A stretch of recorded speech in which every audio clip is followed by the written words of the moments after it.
সকালের আলো ফোটার সঙ্গে সঙ্গে হারাগাছের পথে দেখা মিলল এক ভিন্ন দৃশ্য।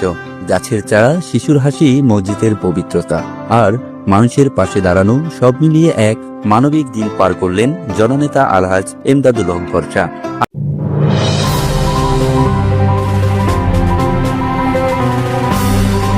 আজ হারাগাছের সারাই মুন্সিপাড়া উচ্চ বিদ্যালয় এবং আলেফউদ্দিন সরকার উচ্চ বিদ্যালয়ের 2000-এরও বেশি শিক্ষার্থী পেয়েছে ফলজ, বনজ ও ঔষধি গাছের চারা।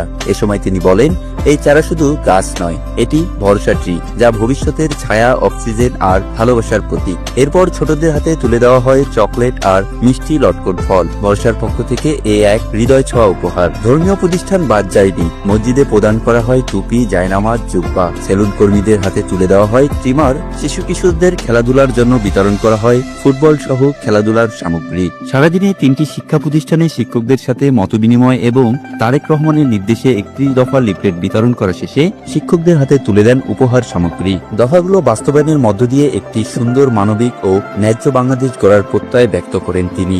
এই কর্মসূচি ছিল একদিনের কাজ নয়, ভবিষ্যতের বীজ বপনের সূচনা।